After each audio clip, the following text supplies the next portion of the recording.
Warm welcome to an exclusive episode of the Monday Morning Learning Podcast. A very good morning, Anjali, and trust you're doing great. Please share any welcome words before I start off with your introduction for our audience. Thank you so much, Ravi, for inviting me. I'm extremely excited. As I was telling you before we started the podcast, right? I'm definitely sure that I'm going to learn a lot from you and from this conversation. So looking forward to it. Absolutely, Anjali. So, for the audience, a quick, short introduction of Anjali. She's a digital transformation and marketing leader who has built global GCCs and studios and led large scale teams and worked with some of the world's top brands across industries. Currently, a senior leader at Tech Mahindra and with earlier stints at Sapient, Anjali brings over 2 decades of experience at the intersection of customer experience, technology, and business strategy. She's also a speaker and author known for her ability to blend creativity, execution, and leadership to build high impact global teams. So, real pleasure to have you with us today, Anjali.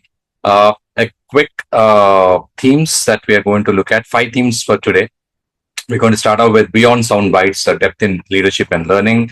A couple of questions there. Then we look at human first leadership in a tech driven era, digital transformation and customer experience, redefining norms and leading change, and finally, personal growth, influence, and future vision. So we have a goal for the podcast to actually explore your journey as a digital transformation and marketing leader, uncovering your perspectives on leadership, technology, and human-centric growth in today's rapidly evolving.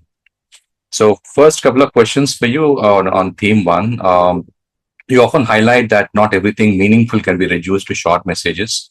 How do you encourage teams to embrace depth and patience in a fast-paced, template-driven world? That's question number one. And followed by that, what role has long-form dialogue, reflection, and storytelling played in your leadership journey, Anjali? They both are great questions. And in fact, people, once this get released, a lot of my team, if they watch it, right, they will say, okay, that's, natural to Anjali.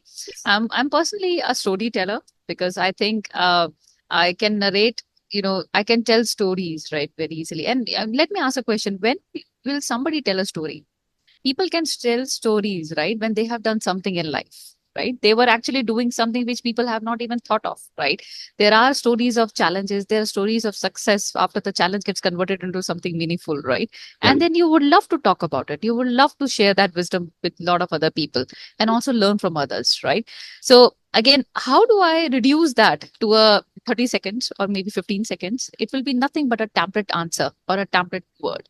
And that template answer, which may be a sentence or a quick word, will have many people interpreting their own way. So what did you give back to the society? You did not give anything back to the society, right? You're just doing a checklist. You are just, you have huge experience of whatever years, right? Maybe sometimes 5 years actually give you a lot of knowledge because you have tried, tested things, you failed, you learned, you corrected things, right?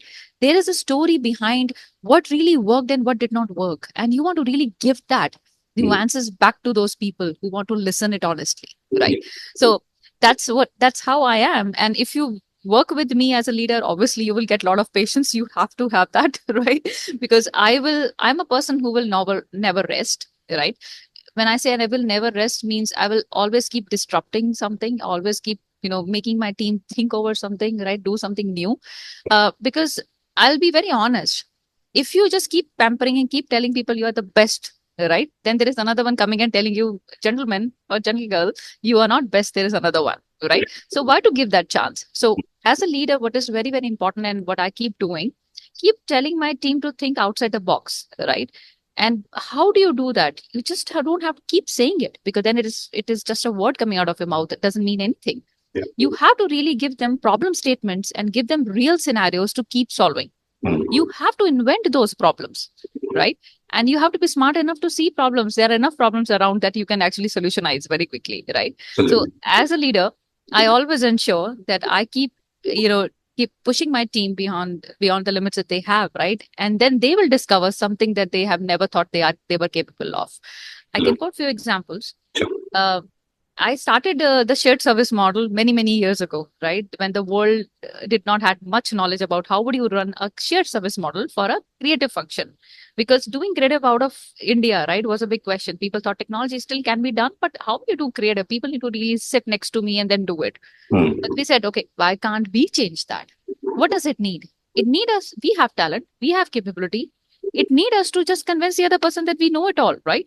Let's attempt it. Let's do it. And we were able to do that job, right? Team, normally what would happen? Team will get stressed. They will get tired, right? They will get frustrated because they have not seen it. They have not done it, which is very natural.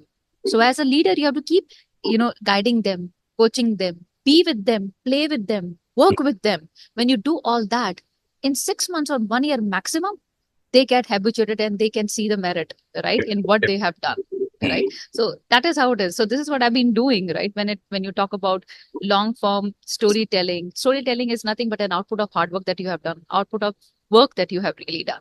Yeah, absolutely. I completely agree with you there. What has been your journey? I know I don't want to go to theme two, but can you brief us in terms of how your corporate journey actually started off? And uh,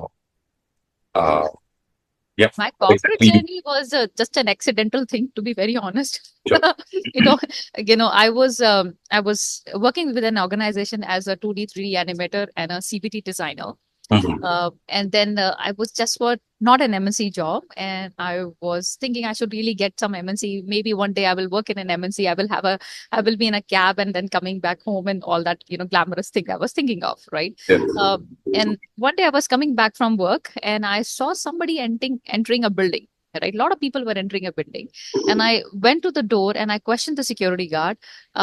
See, what's happening, brother, here? And the person said, "Kid, there is an interview happening. Would you like to go and then appear?" And I just entered. When I entered, and the organization gave me food to eat, they took my resume, right? And they said, "Hey, Anjali, would you like to appear for a test?" And I said, "Yeah, why not? Let me appear for a test." And I did that. So once I did my test, then they asked me a question. Did you like what we gave you? I said, no, absolutely not. I really did not like what you gave me because you gave me a wrong software to work on. And you know what happened? I actually got a job in Sapient, and that was in 2004, right? And that was the start of my, corporate or IT career. And so it's just, what does it tell us, right? Again, I told you I'm a storyteller. I will give you some background, right, about things. So it tells about two things. You don't know, sometime you will have a secret agent somewhere, right?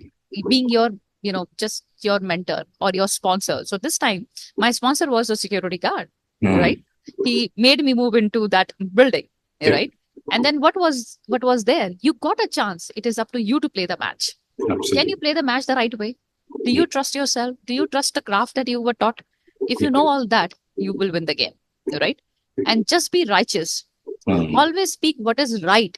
Because if you think I need a job, I have to flatter them. I just have to say what is right for me just to get in.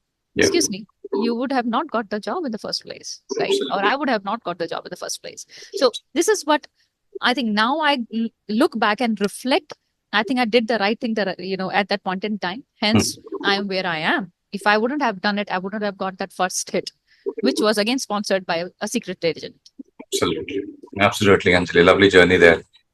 So moving to the second theme on human first leadership in a tech-driven era, a couple of questions are from your post, typically on LinkedIn. It's clear you believe today's most powerful leaders are human first, non-tech first. And can you share how this shift has shaped your approach to leadership? That's number one.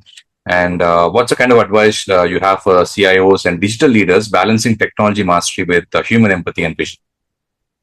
Yeah. So again, good questions, great questions. And to be very honest, in my brain, right, because I'm also creative, right, creative turned technologist, turned strategist, turned everything, right, whatever little I know, right. I've done almost everything. I've touched everything, right. So when you touch everything, you don't be a tech or human. You are human. And something that humans are actually blessed with, right? That one thing which is called curiosity, right? So if you encash on your curiosity, you realize that is what is required, right? You will really learn whatever it is, right? So for me, I never bifurcated human and technology. Now it becomes too much of bifurcation about things because internet has really made us do, obviously today you and me are talking, right? There are some smart applications, smart devices. It has really given birth to a lot of interesting applications that has made a lot of our daily tasks easier, right? So in that race, what we have actually done and what we have actually forgotten, that we always speak the tool language, right? If you ask me a question, I will actually give you a laundry list of tools that you should be using, right? Now, That's again gone because you have AI.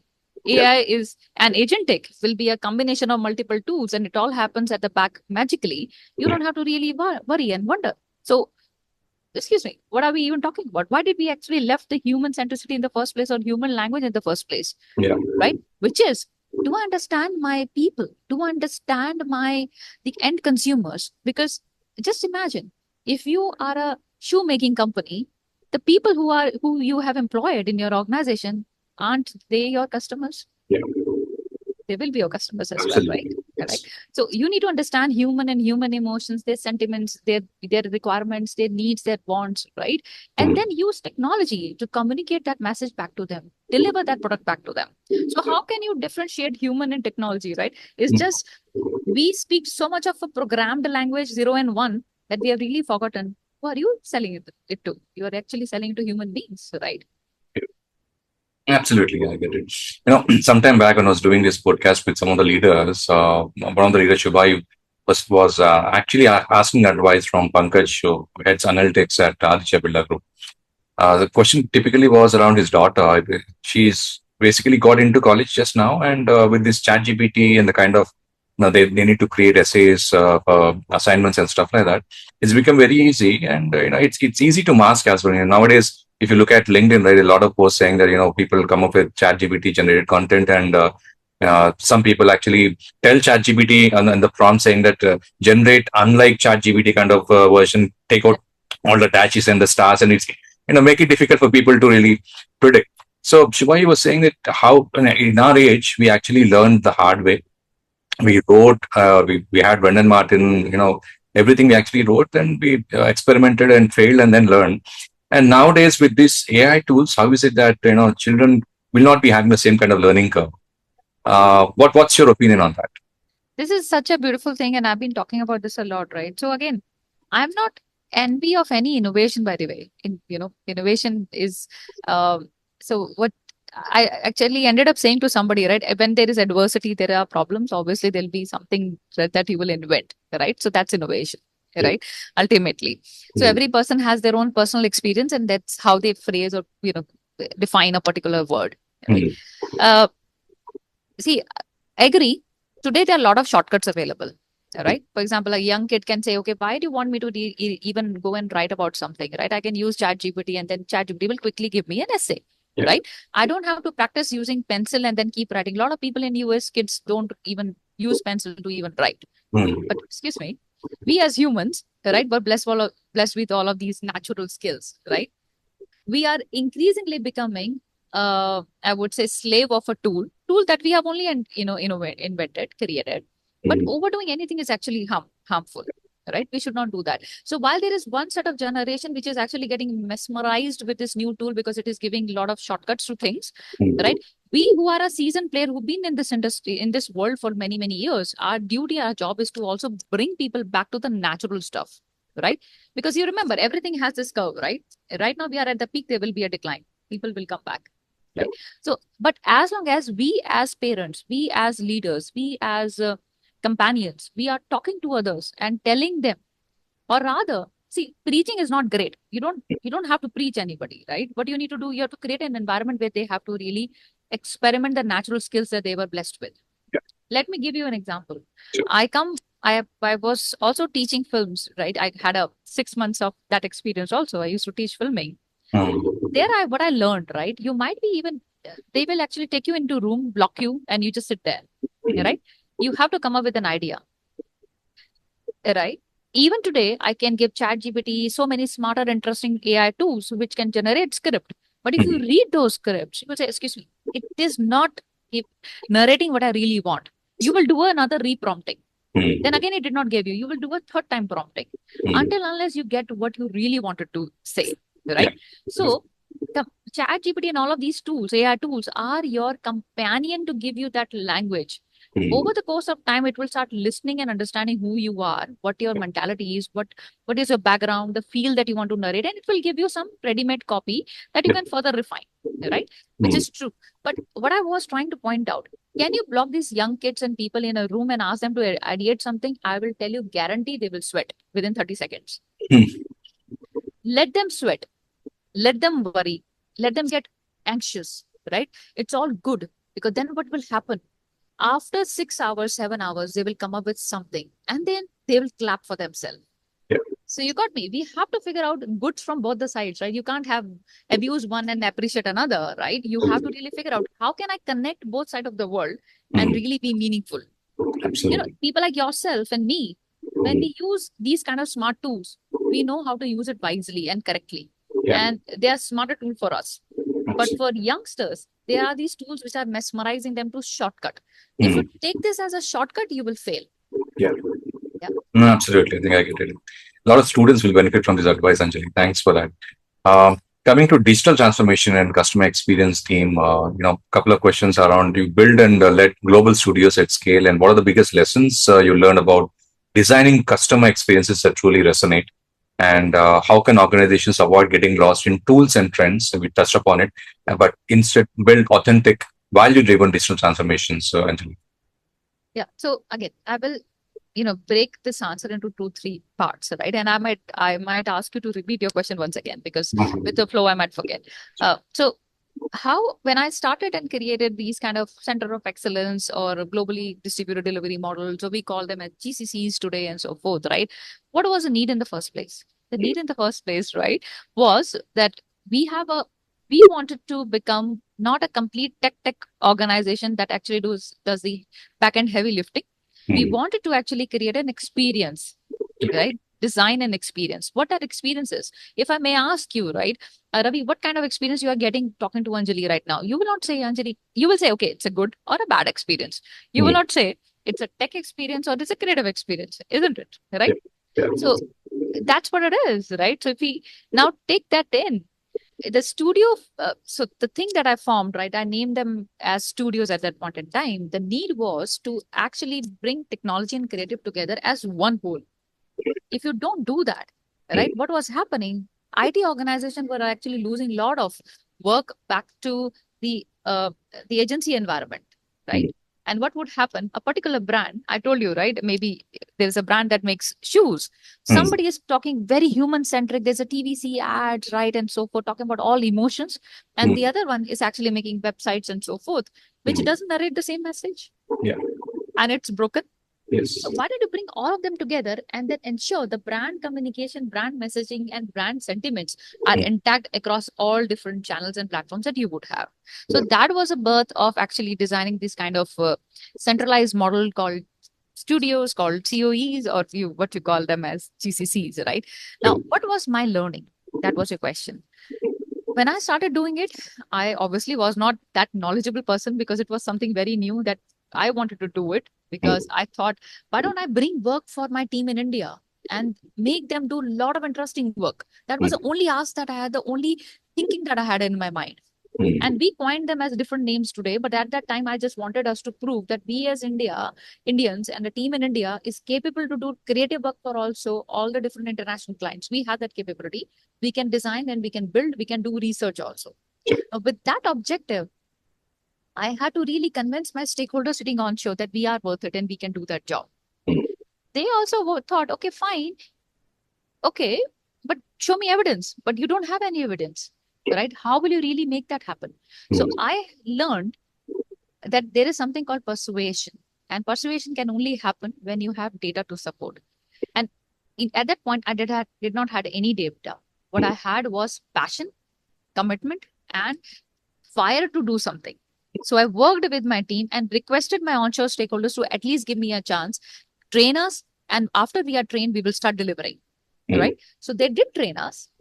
We got to know it, right? But again, as you know, when you learn something, you are not perfect from day one, right? There were a lot of challenges, right, initially. And the challenges were multifold. The first challenge was that sometime you sitting somewhere think the other person has understood me, because you choose to speak in a particular style, right? The other person did not understood.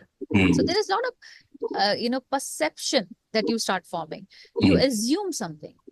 The very first thing that makes any model successful is just cut your perceptions, right? Don't assume that the other person will get it. Assume, no assumption. Just ensure that you are giving all the information in a very appropriate way. It should not be more, it should not be less, right? Talk to your people, switch on your video cameras, talk to them, right? See them full. If you Right. don't see them full, you just read their email, you won't get anything. You will be again getting into the world of perception, right? And correcting perception is the most difficult task, right? Third, we have a backbone as humans, and that backbone has an interesting thing. Now you can turn down and you can go straight. Yeah. Sometimes you have to compromise. Sometimes somebody else have to compromise. So Yeah. this thing called, you know, reduction strategy, right? And again, you can give more, right? So those kind of things you have to really employ when you're building that relationship. Yeah. And trust me, within 6-7 months, when you do it honestly, something that you have magically done, which is you have built that relationship. You have removed that perception. People see each other, they understand each other, and then you land into a position where sometimes somebody doesn't have to say anything, but you understand the other guy, right? So Yeah. those are the learnings. The learnings are, if I have to sum it in one sentence, it is less of a maths or a science. It's more of it's more of an art, right? Setting up these models, Perfect. right? Thank you. They fail, sorry, I'm just adding a point. They Sure. fail most of the time when you actually put a lot of mathematics on the table. Mm. Operational excellence and operational methodologies are very important because you need operational excellence there. You need tools, platforms that enables you to talk to each other easily, right? Yeah. But even that cannot bring successful integration. Mm. Successful integration only comes in how honest you are as a leader, how much you are blending yourself into this relationship, Mm. how much you are understanding the other guy, how much you are speaking. Yeah. Again, I'm making a point. Less speaking is a biggest problem that most of the leaders have. Yeah.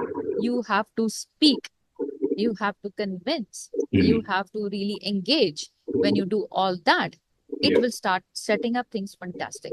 And then you can easily fade away, right? Because it's in the blood of everyone to work in that fashion. Yes. Yes. And sometime back, one of the leaders was saying that as much communication as necessary and more is recommended, really, but not less, as you rightly said. I think that I quite agree. And coming to the tools and trends, the second question: how can organizations avoid getting lost in tools and trends? What's your opinion there? Correct. That's good. I think you gave me a trigger, and I will just double click on that trigger as well, right? So before we go to tools, right? There's something very interesting that you asked earlier, and I think I should revisit that once again. Was as a leader, so, right? What is that we really need to know? And that also gets connected with the tool thing, tool question that you have just asked, right? The most precious thing and most important thing today is simplicity, Yeah. right? Because that's not available, right? It's very pricey. But the Absolutely. more simple you speak, Mm. right, you will be understood well. Yes. And do you know what happens, right? When we are on stage at podiums, people are actually talking in conferences and wheresoever, we again choose to speak all techie language, Yes. right? All tool. Yeah. Excuse me, that everybody knows. Now, these AI tools can give me all that gyan. It's easily available. How do you differentiate yourself? Correct. Why are you required as a leader? Why are humans required? Absolutely. Humans are required for the human thing that nobody else can replace, Correct. right? Which Yeah. is empathetic nature. Mm. Again, AI is trying to imitate that as well. So they will also become empathetic because human brains are at the back, right? Making Yeah. AI also talk to humans a human way, right? But you as an individual can do lot many things because you can still touch an individual. Yeah. Touch, talk, smile, make people get out of that tension that the person would be in. Let me tell you an example, right? Most of the time, leaders say we have absolutely no time. We are so busy, right? Morning till evening, we are doing a lot of operational things, tools, right? Now there are tools coming in that can actually make my job easier. What do I do? Okay, I can go out for a holiday, right? I will do holidays and all that stuff. Not really. That is a time now made available to you to do your job, which is talk to your team, understand their body language, listen to their problems. Those problems might be the most silliest thing that they are actually narrating. But the moment you listen to them, they are completely out of their tension that they would have. The thing that person need is that can you listen to me honestly? Mm. Can you give me that time? No matter how small that problem, how trivial that problem is, but for that person, the problem is not small, not trivial. It is huge. Yeah. But can you just honestly listen Mm. and guide and help and sympathize, right? Just do that job. That is what humans were meant for, right? That is what humans are really great at. I don't need chat GPT friend or somebody other, agentic friend to actually console me when I'm actually not happy, right? I need really human to really listen to me, honestly. So, so that's what it is. So just tools are important, fine, but just lift yourself out of tools. Otherwise you are at any which way is gone. Absolutely. Absolutely, Anjali. Thank you.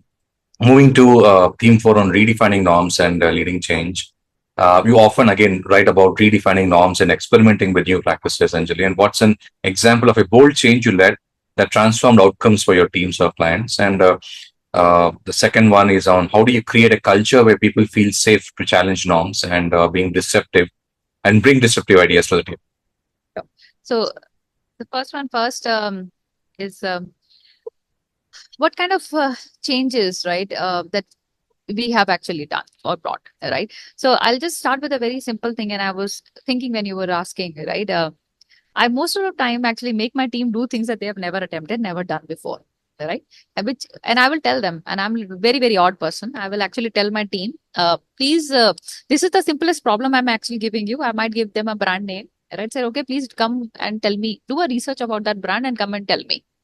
But imagine if I tell a QA guy do this research, this QA guy will come back and say, "Excuse me, why are you making me do this? I am a QA. I should not be doing this, right?" But they're unlucky. They work with me, so they will have to do it. So, but when they do that job and they come back, right, they might keep ignoring. Right, okay, Anjali, we're busy with work. We don't want to do it. We'll do it the next week and the week next. But I do not forget. I will always keep chasing because once I've said it, I will chase it to the end, till the end. So, but imagine when they have actually done that job, right? They come back and present me and we talk about it in front of the 150 or 200 people. Right. Imagine what has happened, right? That panic got lifted, got evaporated. And you talk to same team, same gentleman after 6 months, 7 months, or a year, them say, yeah, Anjali, do you remember we have done this job? No, this is easy. So that's a change, right? So what you need to do as an individual, as a leader, just don't be bookish, read from book and then say, okay, do this, do this. You are doing preaching. Nobody needs a person who preaches. They need person who really give them a task because the world even today need task givers. And people work on a given task. It's a checklist in the brain that they have to really do, right? Give them a task. Once they finish the task, you coach them, you train them, and then give birth to another task, which is connected to the first task. Right. And then, you can keep growing your team and they create something which others don't think ideally, can happen. Right. So again, cross-pollination. Everybody use the terminology cross-pollination, but you know how to really make that happen, right? Shadow, reverse shadow, right? For that, you need a project. But imagine when you don't have anything. There are situations when you don't have projects, when you don't have work, then what do? As I mentioned, uncertainty really gives birth to something, right? Then you give them that exercise that in their brain looks a checklist, a task, and when they finish it, they become much more knowledgeable and they become somebody who can survive in the most uncertain environment, right? I have done this throughout my career. When I designed the studios, right, in 2006 and 7, which I have kept on doing thereafter, all was just learning together, playing together, right? And when you learn and you play, right, whatever failure you get, it's not a failure, it's actually learning at the end of the day, right? And then you keep documenting and you keep, excelling. I'll add one more point which connects to how the culture is done, right? When there was a time my team used to come back and tell me, right, hey, Anjali, we have so much work. Every single person is working on 4 to 5 different projects. And next day you will come and say, hey, another one, there's another thing that, we should ideate upon. There's so much, right? It's very difficult for us to even rest, right? Because we are putting all the, 7-8 hours and sometimes weekends, sometimes holidays, right? There's so much happening. I said, okay, no problem. Keep doing it, right? And they kept on doing it for many years. And there was a time when there was this uncertainty, there was nothing available. Then the same set of people who were initially cribbing said, hey, Anjali, we want those days back. right? We want that thing back because we were really doing so much. We were really learning so much, right? Now, what do we do? Then I said, okay, revisit what you did earlier. Just give that a flavor of newer world, right? And then see what magic it does, right? So you yourself learn about these new AI smart tools and you teach your team to revisit what they have done in the past and give it an AI flavor, right? That's another exercise. And then what you end up getting is a team which is advanced, far advanced from others, right? And that's the culture of innovation. That's the culture of openness. That's the culture of playing together. That's a culture of competing each other, right? I ensure that I create an environment where my team comes and questions me, challenge me, right? And that happens so much that sometimes really I tell them, okay, excuse me, you can't behave like this with me, but they will do it because that's the environment we have created, right? And if you go to my LinkedIn, you will see there's something called play fearlessly, right? What does that mean? And this is not something that we invented because I wanted to just invent this. We were just working together, my team, and we were ideating something. And I told you, I play with my team, I work with them, right? So as we were just discussing, something came. Uh, what defines us, right? How we are different from others, or are we different from others? Then somebody said, yeah, we can come and we can experiment, we can do whatever we want. Anjali, we have given chance to so many people who did not knew anything. They came, they experimented, they learned, right? And then they left. Yeah, I said, so fantastic. So how should we name that? And that is playing fearlessly. It doesn't matter to me who you are. It doesn't matter to me from where you're coming. It doesn't matter to me whether you're a female, male, or whatsoever. Yeah. I want to attempt and give you a canvas, which is a blank canvas. Can you paint it your own way? Can you give yourself another chance to really do what you really wanted to do? Right? I am nobody to give you a chance. Rather, I'll give you a canvas. You can paint it your own way. Give yourself that chance that you deserve. Yeah. And that's the culture. I can definitely say confidently, Anjali, I think you're actually creating lots of leaders across in your teams. Because once they're used to your kind of style, right, that originality and innovation comes very naturally for them, and that becomes a habit altogether. So I think that's something which most of the professionals will really love to learn from you, no doubt about it. So we're almost towards the last part of it on the personal growth, influence, and future vision, Anjali. So you're being featured on magazine covers to leading cross-industry conversations. What are the personal values that anchor you amidst visibility and recognition? That's one. And looking ahead, what excites you most about the future of leadership, digital transformation, and human-centric growth?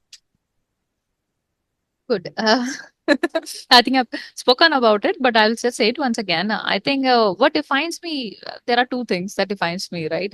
One is that I'm superbly passionate individual, superbly passionate, right? And I think I've been passionate since beginning, right? Sometimes this passion is also named as excitement, and people can name it the way they want to name it, right? But my passion has always kept me moving, kept me growing, and my people around me, right? So I can sit here and then say that they have also grown, but again, they can comment when they land into another, some other organization and they're creating something from ground up. They start understanding the thing that they have experienced when we were playing together or working together, right? So passion is always the one. And second, as I told, I really can't learn and speak, right? So it's a simplicity, right? Which is, I'll be original. I cannot fake it. I cannot be very diplomatic. I'm not at all, right? I will be, what it is. Because during my schooling also, I think somehow I understood this one thing that makes you always stand is righteousness, right? You have to be right no matter how much you can, but at least try to be right, right? And speak the right stuff. So there's no point faking the world and giving them something which is easily available. Tell your story, be original, be genuine, right? And that's it. End of the thing, right? Absolutely. And you also asked what is the future of leadership.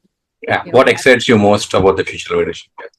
The future of leadership is, again, I'm telling leadership will everybody technically is a leader, no matter how much experience you have, is just one trigger that actually makes you do something that others are actually not thinking of. So you lead it, you step up and you bring people along and you make it happen, right?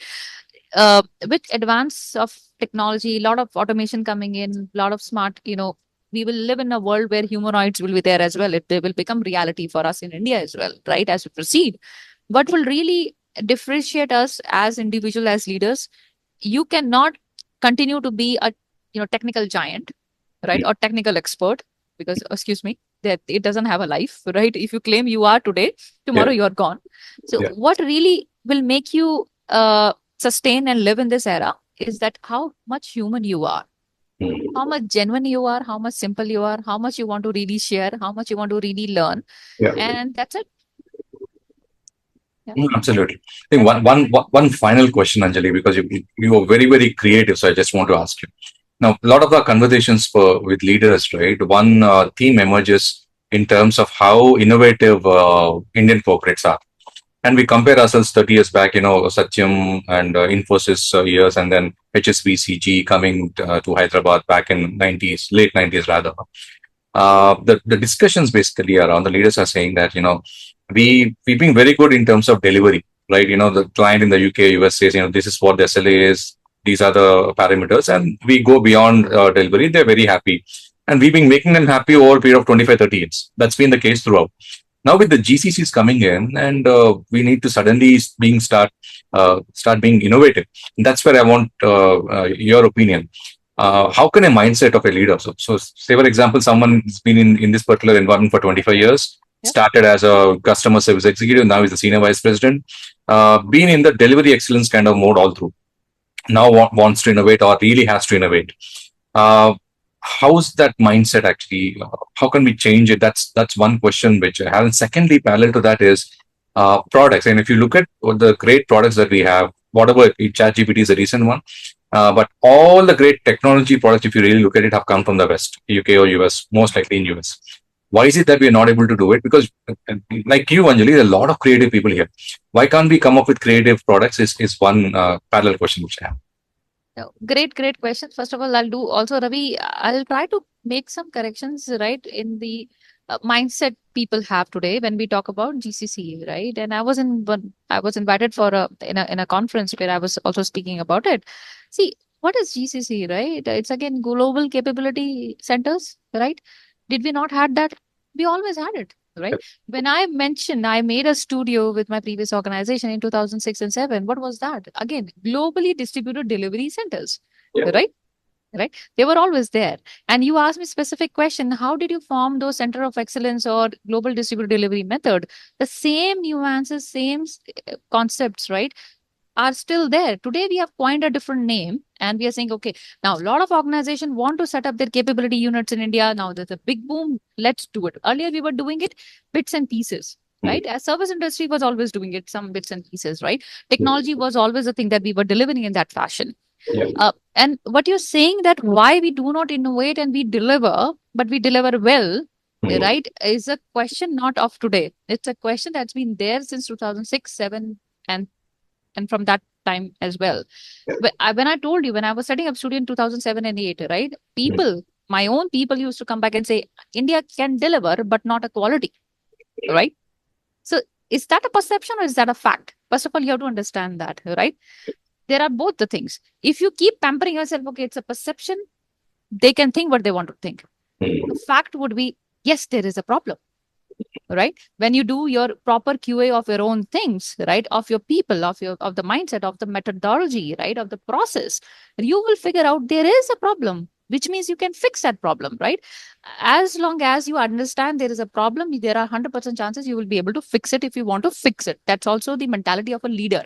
If you just be very self happy and say no, no, no, they are only wrong and we are not, and hence I quoted an example of a backbone, right? You have to turn, you have to go straight as well. So Yeah. as a leader, you need to demonstrate that capability. When I'm turning down because I know there is something I need to really learn, adapt, fix. Then when you have done it, you can be straight because you have built that relationship. There are things that you don't like, the things that you think we have to fix globally. Then you turn right and you take a erect decision. This is not supposed to happen. Fix it. Right.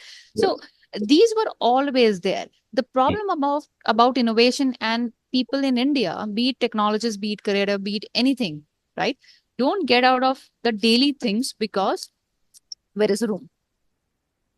right? So what happens sometimes you are so much doing the day-to-day delivery activities that there is no room left to do something else, right? Because that's been the task given. I told you the concept of task, right? You keep giving tasks, there is nothing left. But when there is a task that is given and allocated, somewhere or the other, you will find some idle capacity. As a leader, you have to motivate your team to identify those idle capacity and leverage it for something else. And that's the reason shared service works fantastic, because you really work on something different. You also make people start innovating. They can only innovate when they have a wider spectrum of wider view. If you don't have a wider view, have a narrow view, you cannot innovate anything, right? You have to have a wider view. You have to have a playground, a place where they can really present their ideas, or somebody forcing them to even think differently. Then you will get that innovation thing. And another thing which is very, very important, why we keep on saying that people don't innovate, we don't go work and co-create. Have your onshore and India team, right, work together, co-create something meaningful. When you do that, you really correct perception. You really understand the pain of each other. And when you understand that, you will genuinely figure out, can innovation really happen? Or I'm just saying because I want to say the innovation has to happen. Can it really happen in the first place, right? Do I have environment enough to enable that innovation? Is there a need for innovation in the first place, right? And so many factors.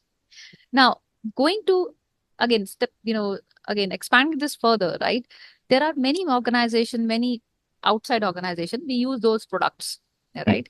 And again, there are many things that we need to understand. There are things demographically, right? Also, we need to understand and appreciate. India has always been survival of the fittest, correct? Yeah. You need to have that time and space and luxury to really think outside that area and start, doing something really, really breathtaking or whatsoever. And I'm not saying that we have not done as Indians. We would have done, we have done many, and there are facts around it. But did we market it that enough? Did we scaled and funded them enough? Right? So that they get globally visible. Okay? And we should not forget, right? A lot of top companies, right? All of these product organizations have Indians as their CEOs. So we should not forget that as well. And their workforce is also Indians, right? So again, we had that brain, we had that intellect. It's just that we are so much busy doing all the task activities that we are not left with any energy. And again, I will give the push back to the leaders, that leaders need to ensure that you bring that innovative mindset out of your own team. Force them, make them think differently, make them free to innovate, allow them to innovate, right? And then we will see the magic. Absolutely. A couple of thoughts. Recently, I was actually thinking of writing an article, and then uh, Aadhaar is a fantastic effort from London across the board, and outside countries actually wanting Aadhaar for themselves. That's one innovative product that we have actually created. And ISRO, if you look at kind of rocket technology we have brought in on our own, I think we've always been, and the point I take from you is the fact that we've not been marketing, maybe we've not been talking too much over there. But in US, you look at it, anything small, they actually pretty good at marketing. The second aspect, which I've recently I keep reading a lot of articles, is when Trump actually decided his H-1B 100K, 100,000K kind of fees. A lot of opinions from the US side. They're very worried either we not being able to get talent from India, or the thought process basically is to move work. That itself actually says a lot, that over a period of these 30, 40 years of they're looking at the work from India, they actually value it more. So these are some of the thoughts which are Yeah, again, we will see. See, the world, everybody have to work together, and that's where then only the beauty can happen. Because you, because I'll just say, keeping all the controversies apart, right? Simple logic, right? We as consumers, we will consume products, right? And that's what it is. And you cannot, and consumers are very, very restless today, as you and me were talking initially as well. We just need things quickly available. We don't mind paying extra money, but that has to be just in front of us within a few seconds, right? Or few minutes. How do you really make that happen? Unless you have a global model that enables that and your supply chain facilitates that activity, you can really not solve the needs of the end customer. If we continue to do what we are thinking we should do, then the world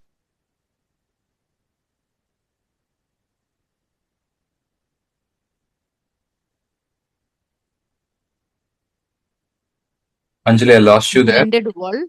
Okay, yeah, you come back. Yeah. No, I don't know where you missed it. I was saying the world need to be beautifully blended together, right? That's where the magic happens. You cannot be just like that, right? And innovation, as long as India goes, we have innovated a lot of products. In fact, there are a lot of Prime Minister Modi is also talking about how we can actually have old manuscripts, right, digitalized today. That's a very big thing itself, and we, because we are the land of a lot of thinkers, a lot of Yeah, a lot of philosophers and so forth. So we have to now just bring everything together and talk to the world, right, more profoundly, who we are, what makes us different from others, right? absolutely. I think a lot of questions we look at it, and we have 5 themes, but I think I dragged it to maybe 8 or 9 themes. I think thanks for your intellectual curiosity and the kind of depth you're answering, Anjali. Well, very, very useful to the audience. Thanks so much. Couple of objectives which I wrote for myself with respect to this podcast is to basically highlight the shift from technology first to human first leadership. You gave a lot of examples there. And also to showcase your insights on customer experience, digital transformation, and future ready organizations. You gave a lot of insights there as well. I think you inspire leaders and professionals. I can very, very clearly see that. And I think once this podcast is out and a lot of teasers anyway will go on, a lot of people will be inspired with the way your thinking is in terms of how you actually manage work and inspire your own team to step up. We did discuss cross-industry innovations that redefine norms and create meaningful impact. And finally, we drawed out personal reflection, leadership, resilience, and purposeful growth. So thanks a lot for your time. I think almost close to an hour or so now, but I'm going to pull you back maybe another 3 to 6 months time with another topic, Anjali. Any feedback for MMLP team? Anything that we should be focusing on? Please feel free to share. No, no, it was very fantastic, to be very honest, Ravi. I think you people were very structured, very ordered, right? I love the way you send us what you want to do, what was your objective, right? So it's very, very well done. So thank you so much, and I'm honored that I I was part of your podcast now, and I'm looking forward for more such interesting topics that we would brainstorm together, idea together, right, and talk together eventually. Absolutely. Thank you. Thank you so much for the time today. Perfect. Thank you. Thank you. Thank you.